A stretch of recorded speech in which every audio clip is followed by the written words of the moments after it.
My husband threw me out onto the street with nothing but a towel wrapped around my body because I refused to let his mother move in with us. "A freeloader like you has no right to defy my orders," he screamed, the sound punctuated by the sharp sting of his slap. But he never imagined that my brother, the true owner of the company where he worked, was waiting just outside the gate. And when he saw me in that state, what he did next sent shockwaves through all of our worlds. The clang of the iron gate still seemed to echo in my mind, along with the searing pain of the slap on my cheek. Silence enveloped the scene, broken only by the frantic beating of my heart and the distant rumble of thunder, as if the sky itself was screaming with the pain I felt. "My name is Stella. I am 32 years old. At this age, I should have had a stable life, a peaceful family, and a love that served as a sanctuary. But in my situation, all of that was an elaborate lie. I stood there barefoot, drenched by the rain, my hair plastered to my face, my body covered only by a thin towel. I couldn't comprehend how I had ended up here. Marcus's words echoed relentlessly in my mind. "A freeloader like you has no right to defy my orders." The furious shout from my husband, Marcus, his eyes blazing with rage. I couldn't answer him then. I just stared. But inside, something shattered. When you love someone for years and that person discards you like trash, something inside of you dies, not just love, but all your dreams as well. Just minutes before, our argument had begun, centered on the same old issue. "Stella, I will not repeat myself." Marcus had said firmly, "My mother is moving in next week. That's final." "But Marcus, I don't agree. We've talked about this before. It won't be good for our marriage, and you know exactly how she treats me." "Are you disobeying me?" he asked. His voice dropped, but his teeth were clenched.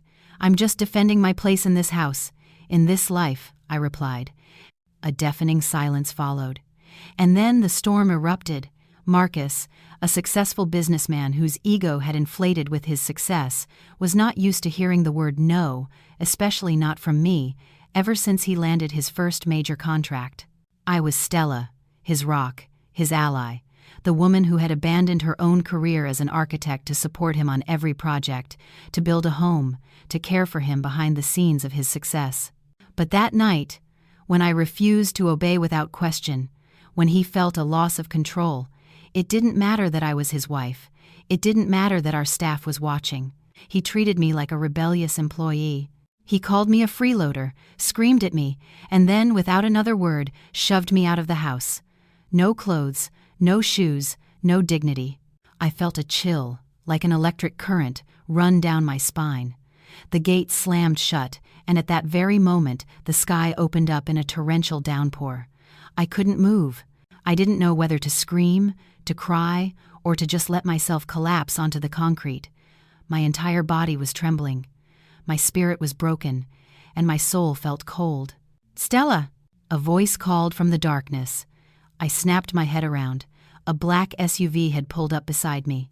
The window rolled down, and there, with a grim face and a burning anger in his eyes, was my brother, Caleb. "What are you doing here?" I asked, my voice barely a whisper as I clutched the towel tighter. "I came to get you. I called your landline. No one answered. I had a bad feeling." Caleb got out of the car, took off his jacket, and draped it over my shoulders. He helped me into the vehicle just as our gate creaked open again. Marcus emerged, tension etched across his face. I didn't look at him. I couldn't. But Caleb faced him head-on, his gaze steady and filled with a weary disgust. "Is this how you treat the sister of your company's real owner?" Caleb asked, his tone cold and sharp. Marcus froze, the color drained from his face as if he'd been bled dry. In an instant, all his power, all his arrogance, vanished. "What are you talking about?" he stammered. "Exactly what you heard. The company you work for, the one you boast about to everyone, the one you use to flex your power, it's not yours. It belongs to our family. It's mine. You're just a junior partner, Marcus. And a partner who is about to lose everything." I closed my eyes. I couldn't believe what I was hearing. Marcus and I had been together for over 8 years, and in all that time, he had always spoken as if he were the king of the empire they had built. I never imagined my brother was the one behind it all. "Stella, wait. It doesn't have to be like this," Marcus tried, stepping forward. But Caleb stopped him with a raised hand. "Don't say another word. Don't you ever raise a hand to her again. Don't you ever scream at her again. And don't you ever look at her like she's worthless. Because as of now, Marcus, all your privileges are revoked." Silence fell over everything.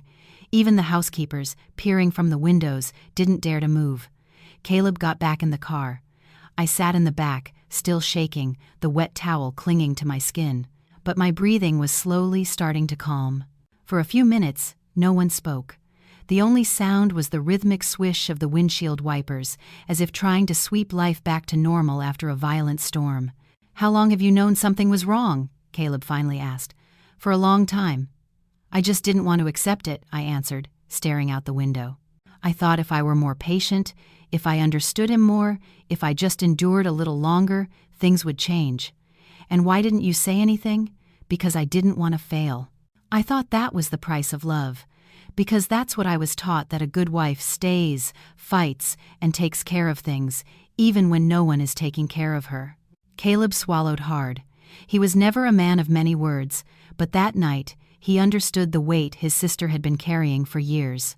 "Stella, what you did was brave, and you are not alone." I turned and looked at him. For the first time in a long, long time, I felt seen. "You know what hurts the most?" I said. It wasn't the slap, not the screaming. The worst part was realizing he no longer saw me as a person, but as an obstacle, a shadow. Caleb's grip tightened on the steering wheel. The rain continued to pour, as if the heavens were weeping for me. "Well, it's time you stopped being a shadow," he replied. "It's time you took back your space." I didn't answer, but in my eyes, something ignited, not anger, not revenge. Something deeper, something Marcus had tried to extinguish for years, my dignity. Stella's story didn't end that night. In fact, it was just beginning. And even though she was barefoot, wounded, and with a shattered soul, a part of her knew she would never let herself be trampled on again. Inside that car, soaked and shivering, she was not defeated. She was awakening. And what she would do next, no one could have ever imagined. The air inside the car grew heavy. Caleb glanced at me in the rearview mirror but said nothing. I still couldn't speak.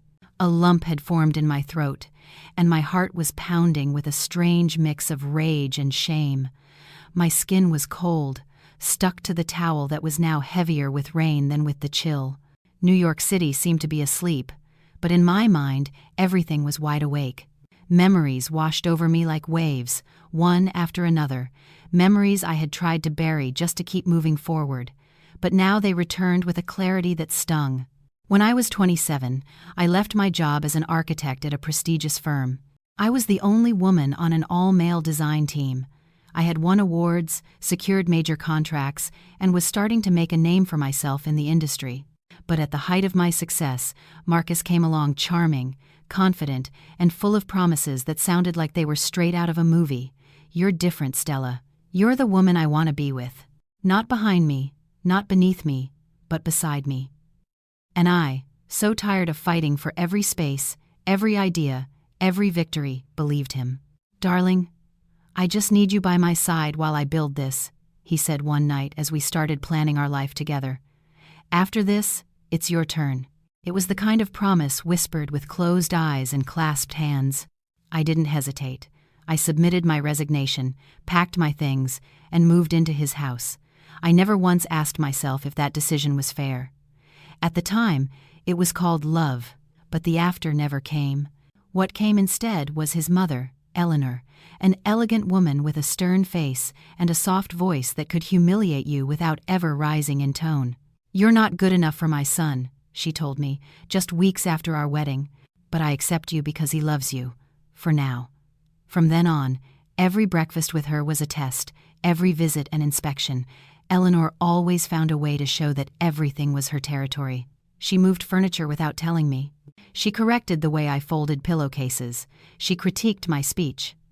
"Dear, you don't have to pretend you know anything about business," she said one day in front of guests. "Marcus is here for that. You just worry about running this house properly."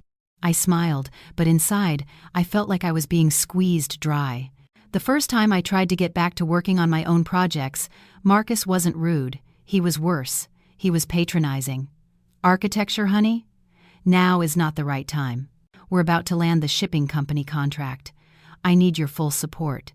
And once again, I convinced myself that love also meant postponement. Back in the present, the car stopped in front of a sleek high-rise in Manhattan. Caleb turned off the engine and looked at me. "You can stay here as long as you need. No one will bother you." I just nodded. I had no strength left to speak. I got out of the car, still wrapped in my brother's jacket, and quietly went up. When the apartment door closed behind me, for the first time in years, I felt like I could breathe without asking for permission.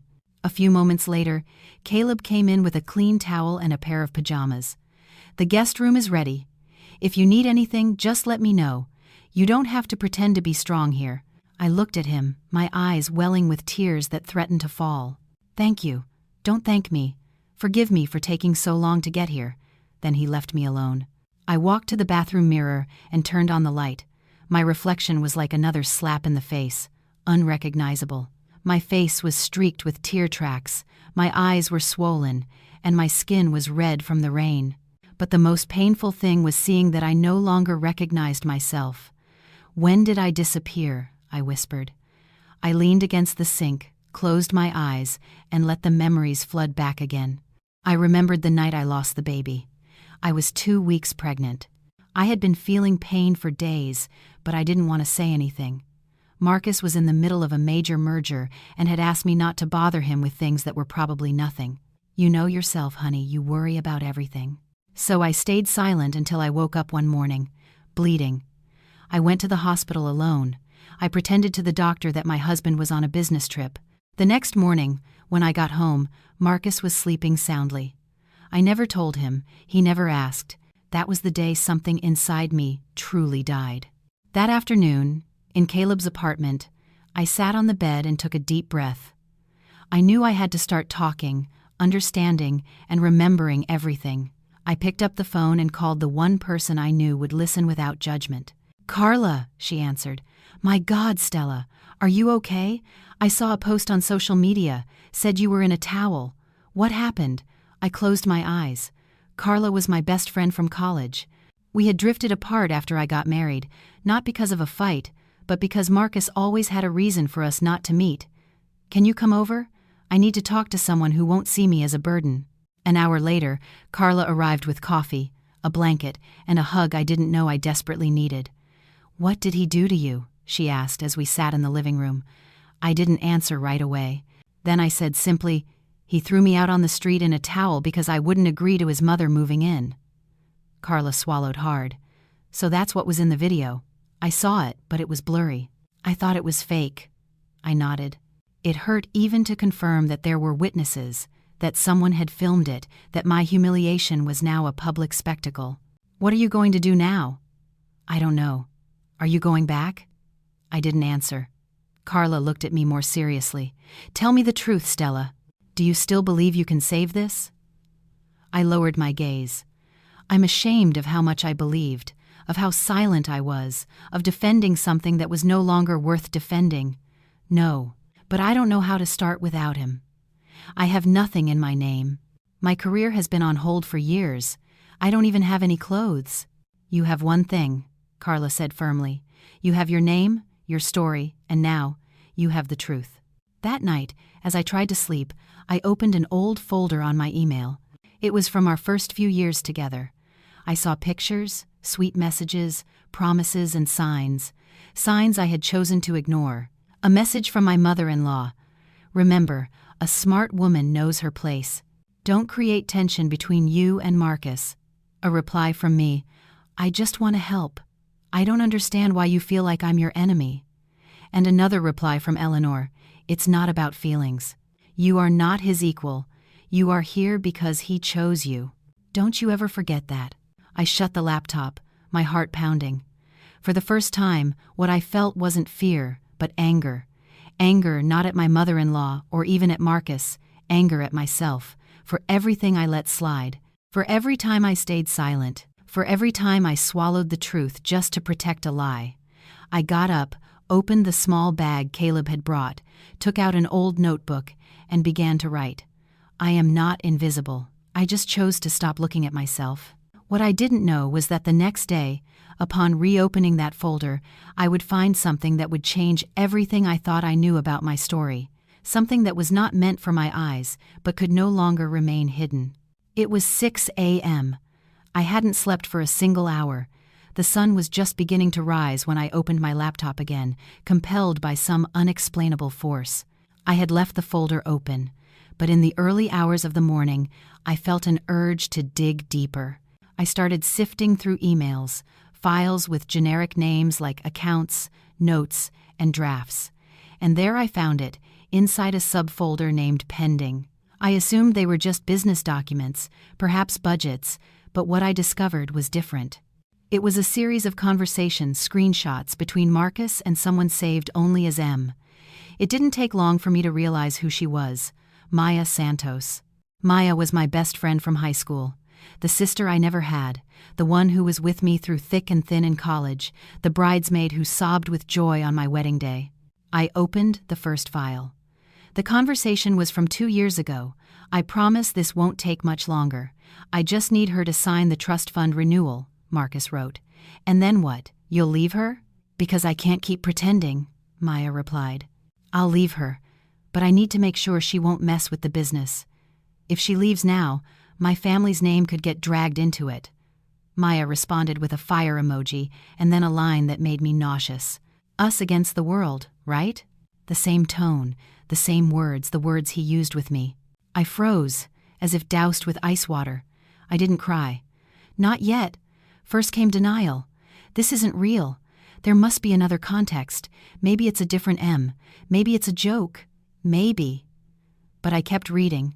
There were so many messages, conversations filled with double meanings, shared plans, dates, places, details that were painfully specific. In one exchange, Maya described the lingerie she was wearing after a meeting with Marcus. In another, Marcus wrote, I fell asleep next to her last night thinking of you. That's emotional fidelity too, right? That's when my body gave out. I shut the laptop, ran to the bathroom, and threw up. Not because of what I saw, but because of everything I had chosen not to see before. I remembered a night, a month after our first anniversary, at a dinner with investors. I had spent weeks preparing a design proposal for a new mall. Marcus had promised me, tonight is your night. When I finally got to speak with the main partner, Marcus approached with a smile and said in a joking tone, Don't listen to her too closely. She's still learning. Everyone laughed, except for me. The investor changed the subject, leaving me with a fixed smile on my face. That night, I cried in the restaurant bathroom, and Maya was the one who came to me. From the other side of the door, she said, Don't take it so personally. That's just how powerful men are. They don't mean it. They just like to be the star. At the time, I believed Maya was comforting me. Now, I understood. She was placating me, covering for Marcus, making sure I wouldn't react. I went back to the room and sat on the bed. The dawn was casting a pale light through the curtains, and with that light came the most painful truth of all. I had been alone for a very long time. The loneliness hadn't started the night I was thrown out. It started long before, when I stopped getting messages from my friends, when my family started to distance themselves to avoid awkwardness with Marcus, when Maya became my one and only ally and she, it turned out, was my closest spy. I remembered a text from my younger sister a few months ago. Stella, I don't understand why you never come home anymore. Mom says you always have a reason. My reply at the time was, I'm just busy. You guys don't understand Marcus's world. Yes, they didn't understand. And neither did I. I was just following orders. There was a knock on the apartment door. It was Caleb. Did you get any sleep? He asked when he saw me. I shook my head. I found something, I said, almost in a whisper. Caleb came in and listened silently as I told him everything. When I finished, he didn't speak for a few seconds. Then, with a controlled calm, he asked, Do you still have those screenshots? Yes, they're saved. Perfect. Send them to me. What are you going to do? What I should have done a long time ago. Caleb, I hesitated. How long did you know he wasn't the man I thought he was? He lowered his gaze, then answered, I always had a feeling, but I had no proof. And you defended him so fiercely. I was afraid of breaking something you still wanted to protect. I didn't want to protect it, Caleb. I wanted it to work because I thought love was measured by how long you could endure. That's not love, Stella. That's not love. I felt broken, but within that brokenness, something new was sprouting, an awareness I never had before, a clarity that was painful but liberating. A moment later, an unexpected message arrived from Maya. Stella, I just saw the news. Are you okay? Where are you? I'm so worried about you. I felt my stomach twist. Maya was still pretending, still playing the role of the concerned friend, as if everything I knew wasn't real, as if our years of friendship could cover all the lies. I didn't reply. Instead, I picked up my phone and looked at old photos. The two of us at weddings, birthdays, the beach, coffee shops. In every picture, Maya was smiling as if life were a beautiful promise. But now, in all those photos, all I saw was one massive lie. I couldn't help but remember all the times Maya had been so understanding. When Marcus canceled our plans, she would say, He's probably just exhausted. I get it. When I cried, Maya would listen, but it always ended with her justifying Marcus's behavior. Now I understood why. It was as if the entire story of my life had begun to crumble, as if I were watching my own life from the outside, through different eyes. I was no longer the victim of a simple betrayal. I was waking up from a long, deep sleep, and as painful as it was, I needed it.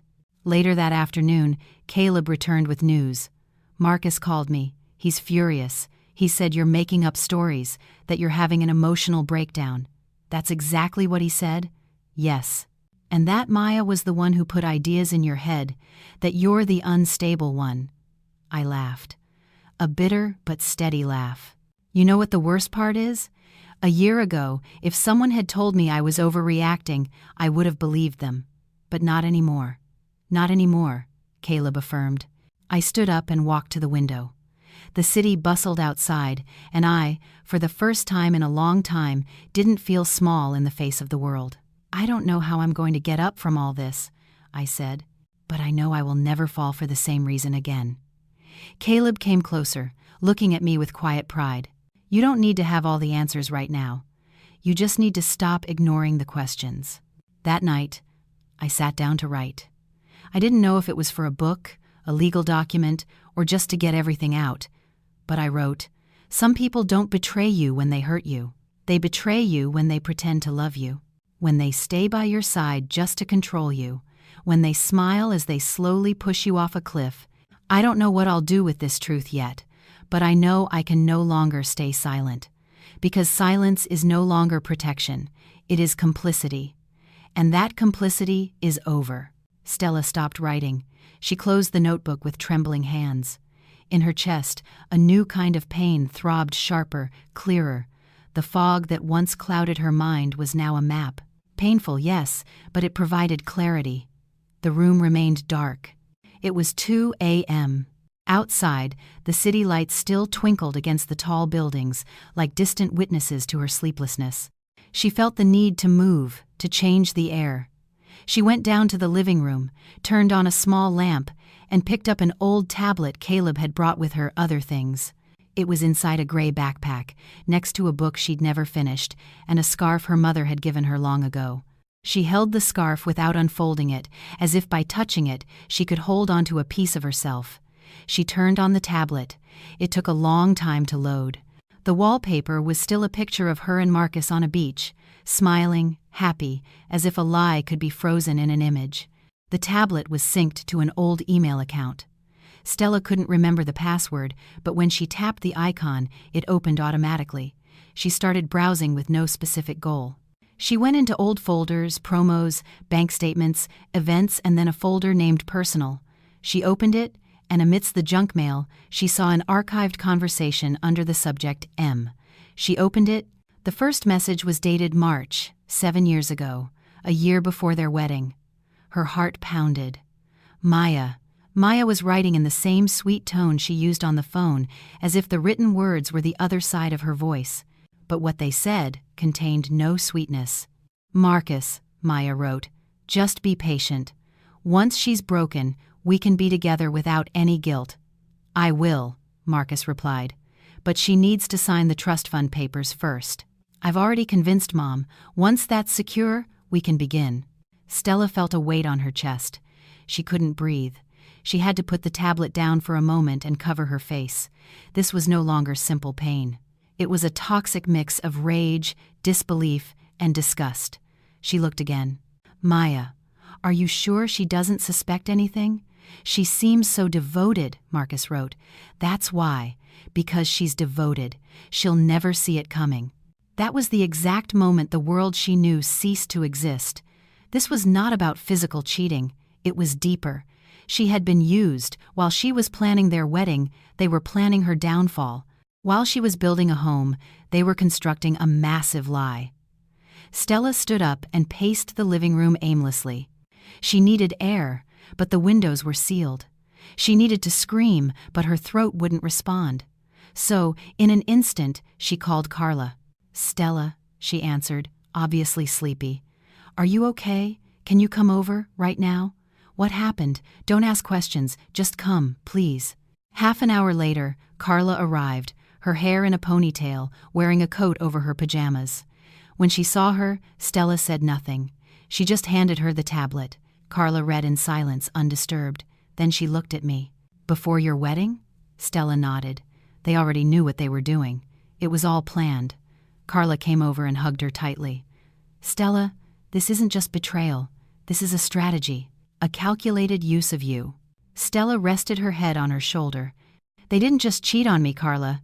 They used me, all of them, like a pawn in a chess game, moved silently so someone else could win."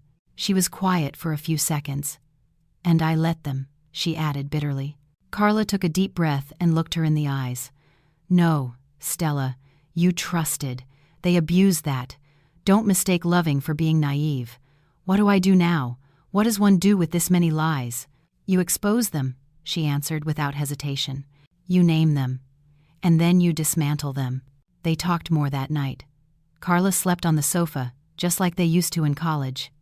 Stella didn't close her eyes. The anger no longer kept her awake. The next morning she got dressed, took the tablet and a folder, and went to the study where Caleb was working. "You need to see this." Caleb said nothing. He opened the files, read everything, and then rested his elbows on the desk. "This changes the entire plan. What does that mean? Marcus didn't just abuse you emotionally, Stella. He committed fraud. If the trust fund was signed under fraudulent pretenses and Maya was part of a hidden conspiracy, we can file a lawsuit. This isn't just personal anymore. It's legal." Stella felt dizzy, but with it came a spark of hope, something that felt like justice. "Do it.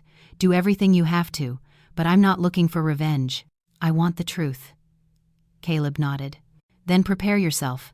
This is going to hurt more before it gets better." That afternoon, Stella received another message. It was Maya again. "We need to talk. I can't do this anymore. You didn't deserve what happened." Stella read it silently.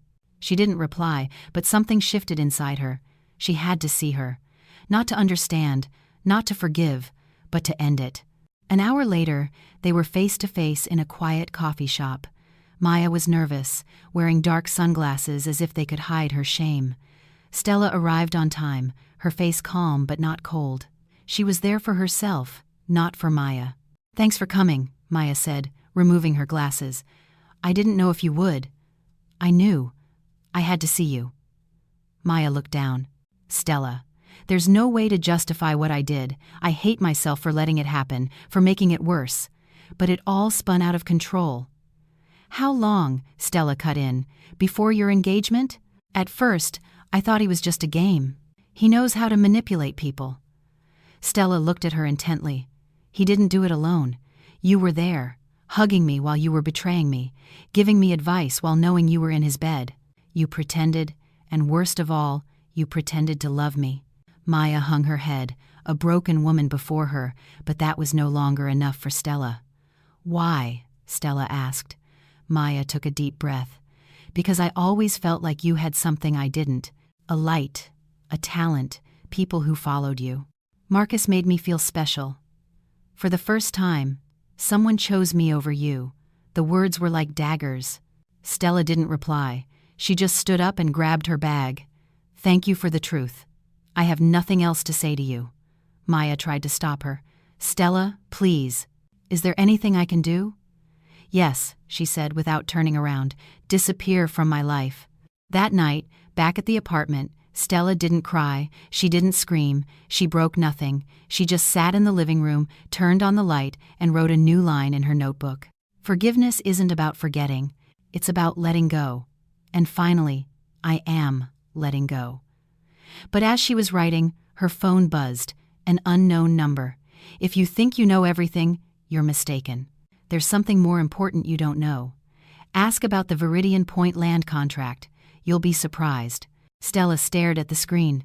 She felt that the betrayal wasn't over, and the worst was just beginning. The trembling in her fingers was no longer from fear, it was from a simmering rage. She didn't reply, didn't ask who sent it, she didn't need to. What was clear was that she hadn't finished digging beneath all the lies. Viridian Point. It wasn't the first time she'd heard that name.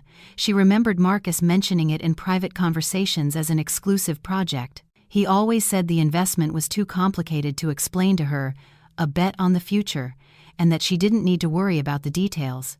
Now she understood why.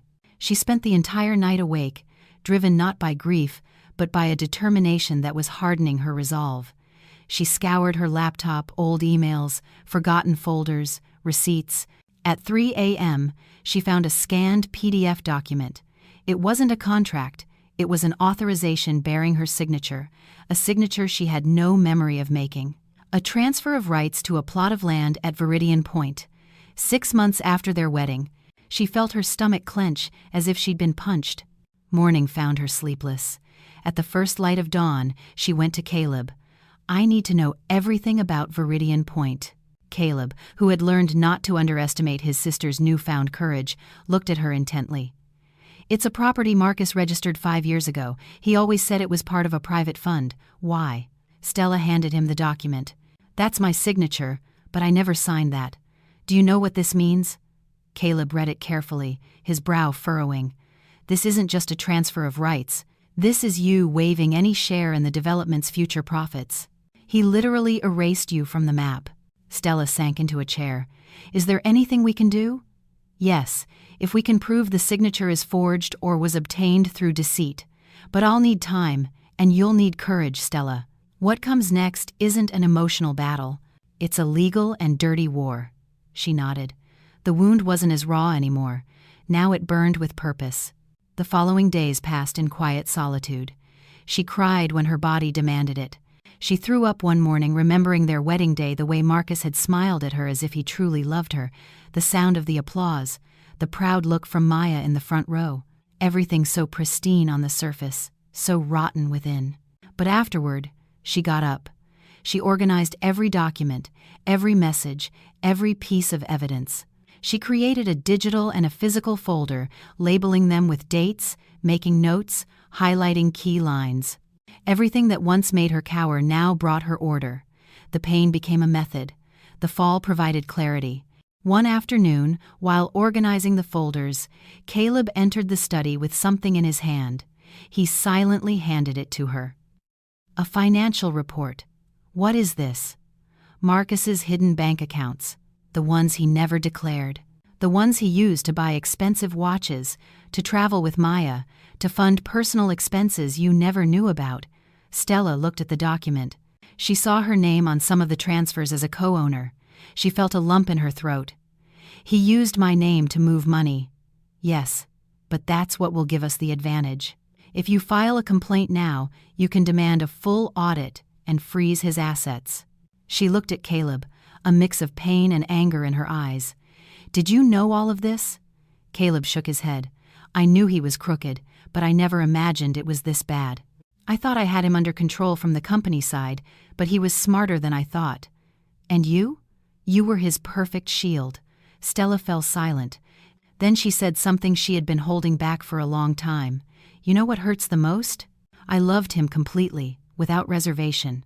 I trusted him so much that if he had told me to jump, I would have, no questions asked. Caleb looked at her, his gaze soft but firm. I thought you were weak, but you were just too good. That was your mistake.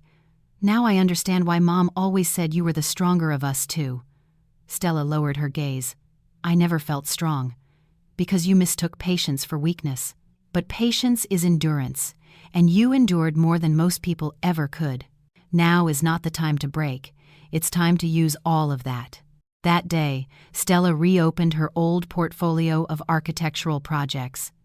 She looked at the sketches, the renderings, the ideas she had buried long ago. Her hands trembled as she turned the pages.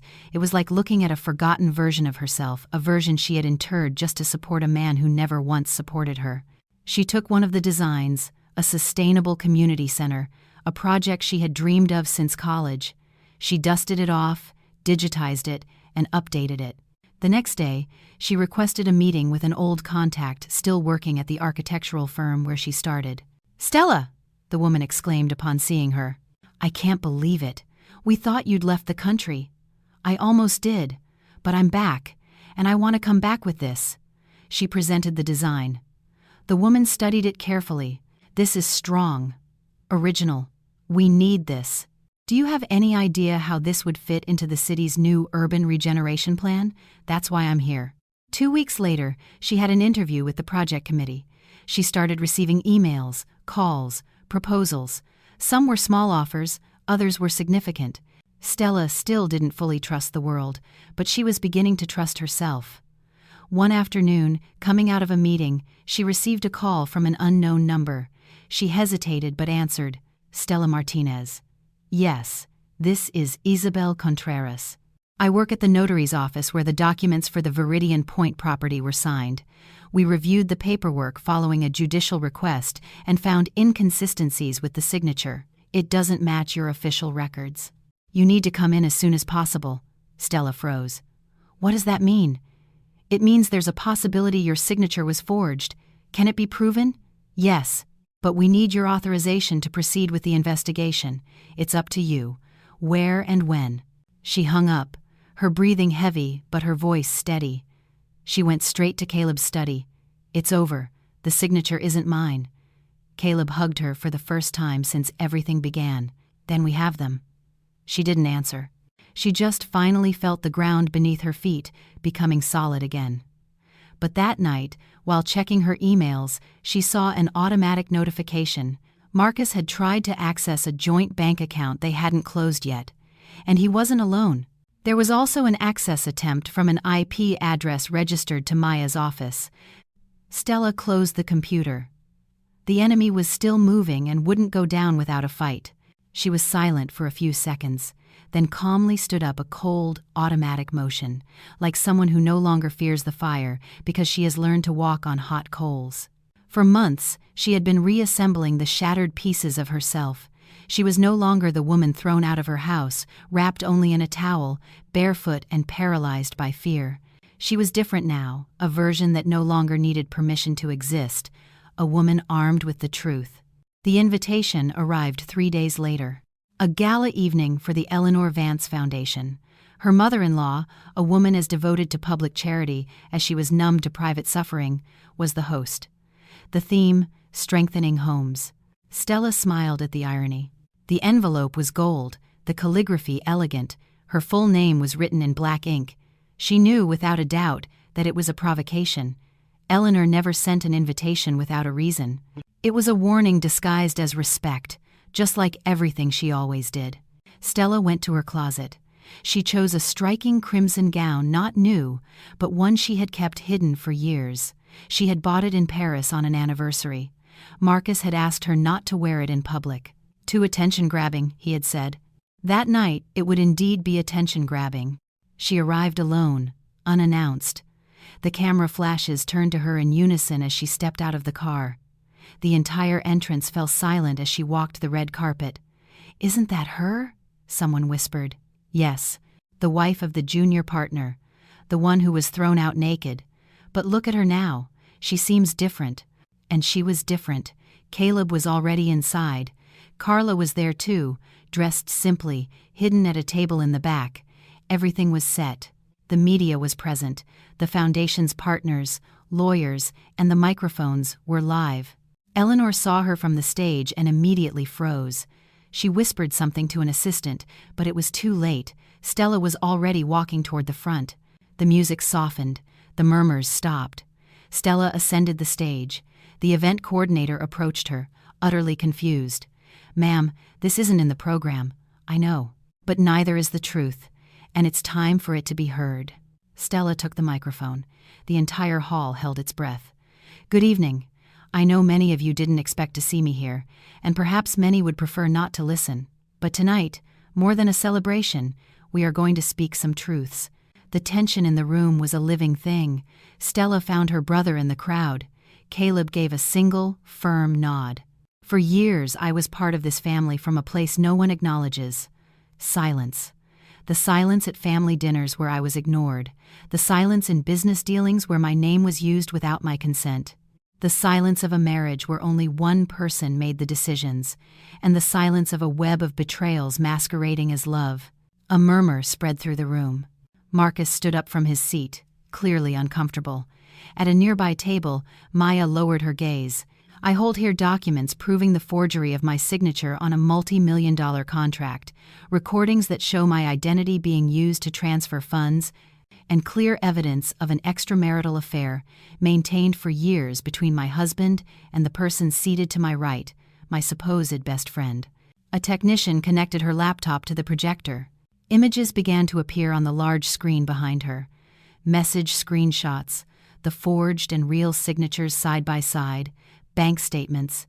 While this foundation is busy talking about happy homes, I was living in a home where I was told how to dress, how to be quiet, how to stay, where respect was a luxury and the truth was an inconvenience.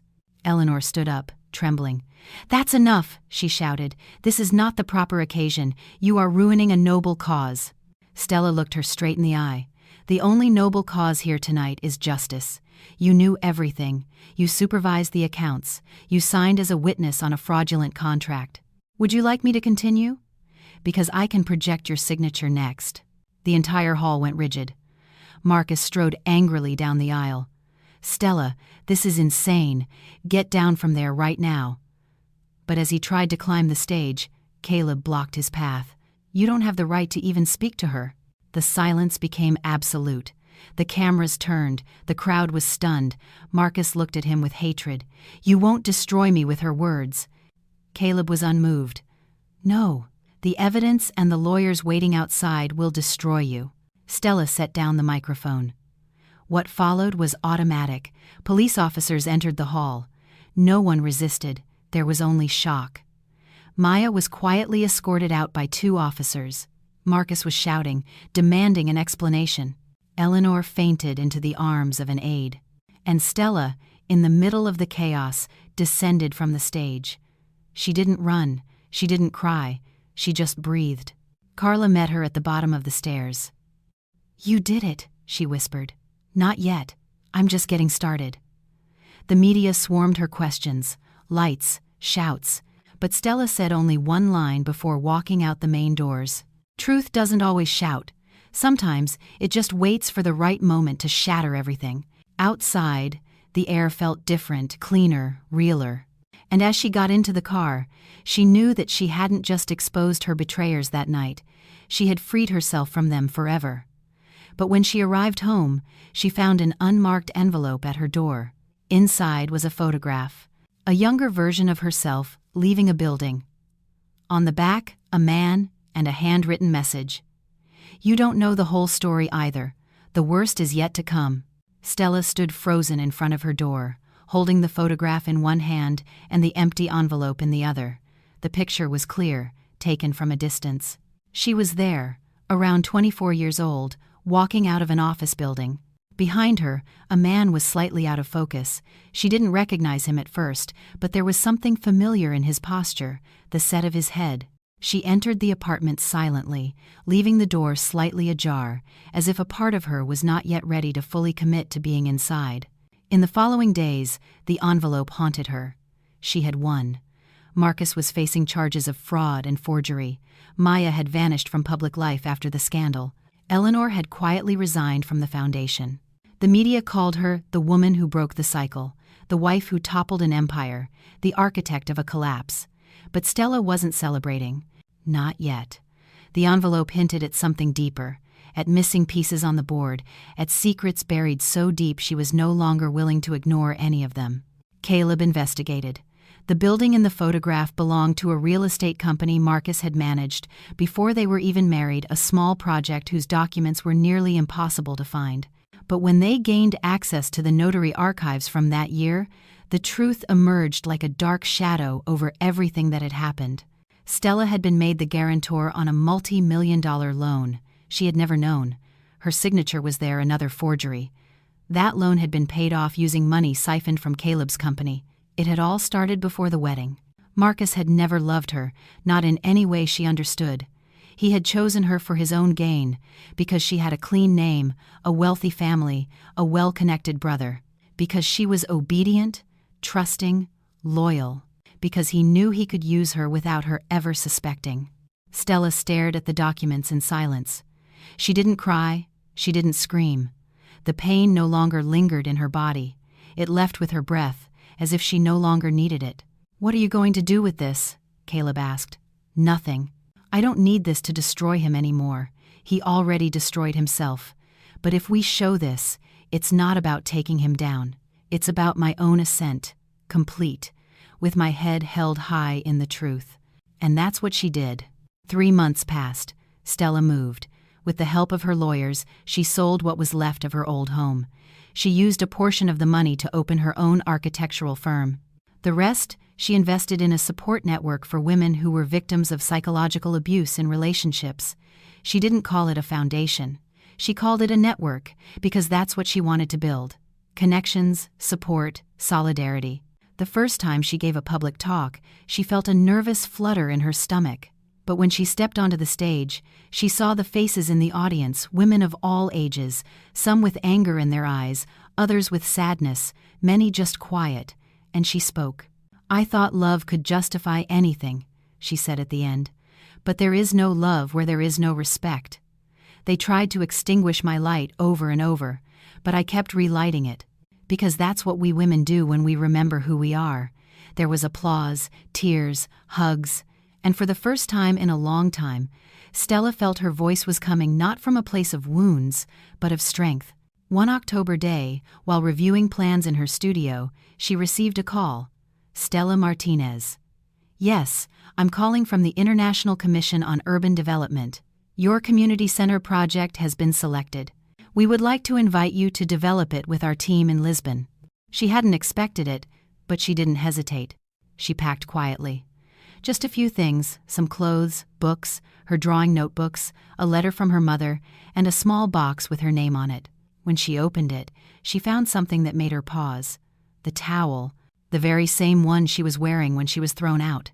She had kept it without thinking, perhaps as a memory or a scar. But that night, holding it, she felt no shame or pain. She felt respect for the woman she used to be, for the woman who survived, for the woman who decided to walk out, naked and broken, into a life of her own making. She didn't throw it away. She didn't tear it. She folded it carefully, placed it at the bottom of her suitcase, and smiled. The next day, she boarded the plane. As she looked out the window and the world below grew smaller, she felt an unshakable certainty. She no longer belonged to the past, to fear, or to another person's name. She was just Stella now, free, whole, and new.